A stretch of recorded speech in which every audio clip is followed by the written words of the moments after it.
इस video lecture में हम बात करेंगे अबाउट हेपेटिक वायरल इन्फेक्शंस, जिनको मैं सादा से अल्फाज में कहूँ हेपेटाइटिस। सो बेसिकली हम हेपेटाइटिस को यहाँ पे डिस्कस करेंगे। हेपेटाइटिस आपको पता हो कि जो लिवर होता है, लिवर के अंदर जो सेल्स होते हैं उनको हम हिपेटोसाइट्स कहते हैं, और हिपेटोसाइट्स के अंदर जो वायरल इन्फेक्शन हो जाए उसको हम हेपेटाइटिस कहते हैं। अब देखा जाए जो हेपेटाइटिस है मुख्तलिफ टाइप्स का होता है, जैसे कि hepatitis A virus, hepatitis B virus, hepatitis C virus. तो देखा जाए इन हेपेटाइटिस को ट्रीट करने के लिए मुख्तलिफ तरह की ड्रग्स इस्तेमाल होती हैं, जैसे कि इंटरफेरॉन्स हैं, लेमिवोडीन, एंटेकावेर और राइबाविरिन। ये मुख्तलिफ ड्रग्स हेपेटाइटिस में इस्तेमाल होती हैं और अब मैं आपको इनकी डिटेल समझाता हूँ। अच्छा, जो वायरल इन्फेक्शंस में कॉमनली यूज्ड ड्रग्स हैं, एक तो जो आपने एंटीवायरल ड्रग्स देखी जैसे लेमिवोडीन है, एंटेकावेर है, राइबाविरिन है, ये मुख्तलिफ तरह के वायरसेस को किल करती हैं। देखा जाए लेमिवोडीन साइटोसिन का एनालॉग होता है। साइटोसिन डीएनए का एक छोटा सा कंपाउंड है और ख़ास करके हेपेटाइटिस बी वायरस को मारने के लिए इस्तेमाल होता है। अब एंटेकावेर देख लें, वो भी गुआनोसिन का एनालॉग है।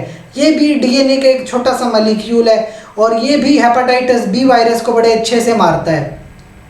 इसके बाद लेमिवोडीन रेजिस्टेंट स्ट्रेन्स, कुछ ऐसे स्ट्रेन्स भी हैं जो कि लेमिवोडीन रेजिस्टेंट है, यानी लेमिवोडीन उनको नहीं मार सकती, तो फिर आप लेमिवोडीन की जगह एंटेकावेर इस्तेमाल करते हो। अच्छा, हेपेटाइटिस बी वायरस के लिए तो ये दो ड्रग्स हैं। हेपेटाइटिस सी वायरस, उसके लिए राइबाविरिन इस्तेमाल होती है और इनके अलावा इंटरफेरॉन्स इस्तेमाल होते हैं। ठीक है, इंटरफेरॉन्स इन दोनों के अलावा इस्तेमाल होते हैं। अब मैं आपको बताता हूँ कि बेसिकली इंटरफेरॉन क्या है और राइबाविरिन के साथ मिलाकर ये इस्तेमाल होती हैं हेपेटाइटिस सी में। तो अब हम इसको समझते हैं। देखें, ये जो आपके पास ड्रग्स हैं इंटरफेरॉन्स, ये बेसिकली क्या होते हैं? दीज आर नेचुरल प्रोटीन्स, हमारे ही जिस्म के बिल्कुल नेचुरल प्रोटीन्स होते हैं, produced by the cells of immune system.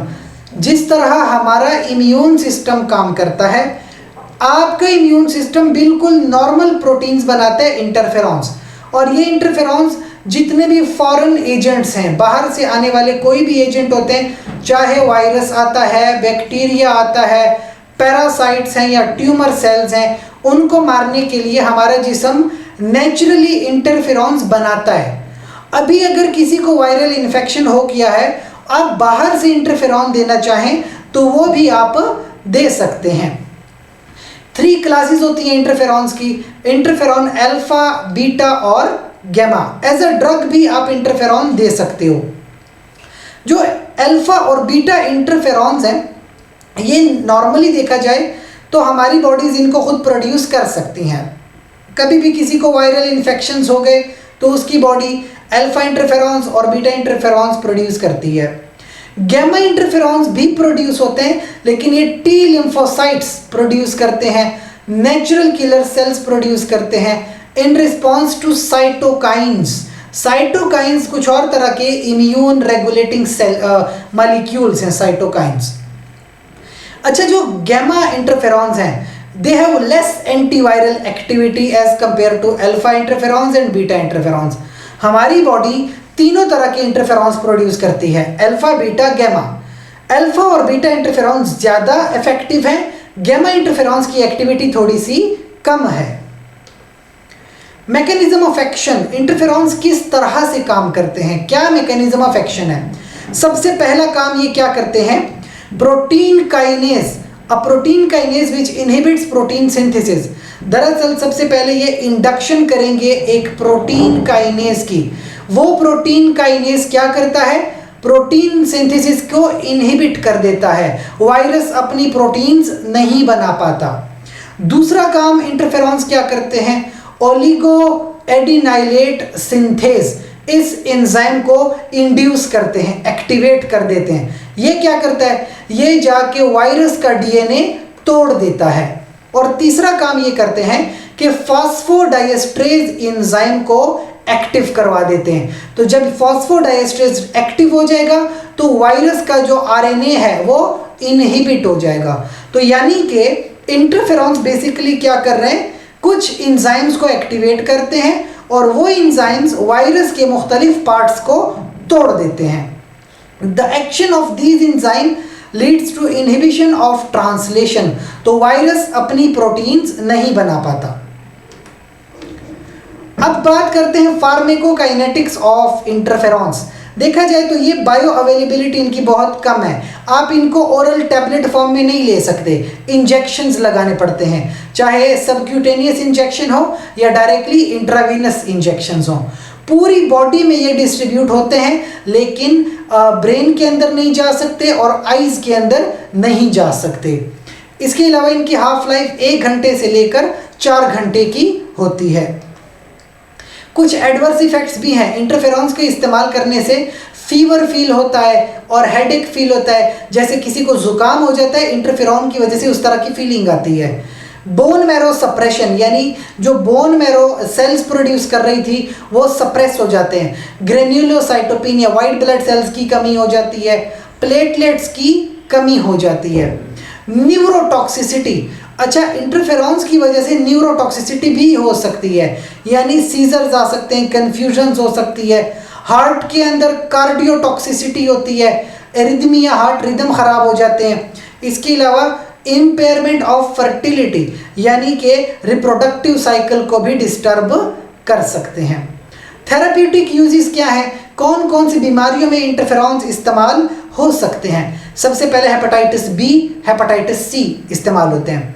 फिर हर्पीज ज़ुस्टर इन्फेक्शन, जैसे कैंसर पेशेंट्स के अंदर हर्पीज ज़ुस्टर का इन्फेक्शन होता है, to prevent the dissemination of infection, ताकि इन्फेक्शन ज़्यादा फैले नहीं। साइटोमेगेलो वायरस इन्फेक्शन, जो कि रीनल ट्रांसप्लांट पेशेंट्स के अंदर होता है। हेयरी सेल ल्यूकीमिया, ये एक तरह का कैंसर है जिसमें ज़ाइडोवुडीन के साथ इंटरफेरॉन कम्बिनेशन में इस्तेमाल होते हैं। और एड्स के पेशेंट में, जिन लोगों को एड्स रिलेटेड कैपोसी सार्कोमा, ये भी एक तरह का कैंसर होता है, उनमें भी इंटरफेरॉन्स इस्तेमाल किए जाते हैं। हेपेटाइटिस बी को ट्रीट करने के लिए हमने 2 ड्रग्स का जिक्र किया। एक है उसमें लेमिवुडीन और दूसरी है एंटेकाविर। ये 2 ड्रग्स का हमने जिक्र किया। और फिर हमने बात की कि जहाँ पे लेमिवुडीन रेजिस्टेंट हो जाती है, यानी वायरस रेजिस्टेंट हो जाता है और लेमिवुडीन काम नहीं करती, फिर हम एंटेकाविर यूज़ करते हैं। देखिए इन 2 ड्रग्स को समझिए। हेपेटाइटिस बी वायरस के इन्फेक्शन में ये बड़ी यूज़फुल है। लेमिवुडीन दरअसल एक साइटोसिन एनालॉग है, साइटोसिन का एनालॉग, जबकि जो एंटेकाविर है वो गुआनोसिन का एनालॉग है। दोनों ही डीएनए के अंदर यूज़ होते हैं। देखो डीएनए के अंदर साइटोसिन भी होता है और गुआनिन भी होता है। तो आपने साइटोसिन को अटैक करना हो तो लेमिवुडीन का इस्तेमाल कर सकते हैं। आपने गुआनोसिन या गुआनिन को अटैक करना हो तो एंटेकाविर इस्तेमाल करते हैं।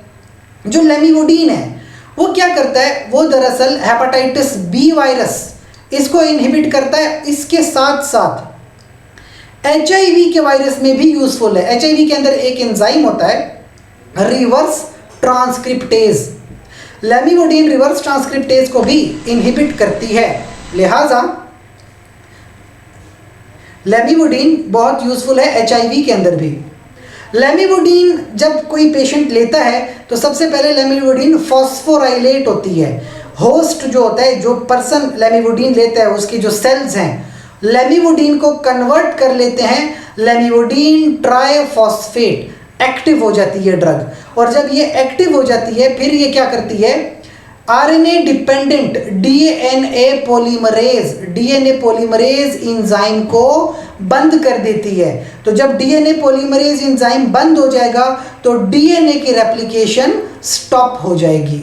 लेमिवुडीन, अच्छा अगर लेमिवुडीन काम नहीं कर रही तो एंटेकाविर इस्तेमाल करते हैं।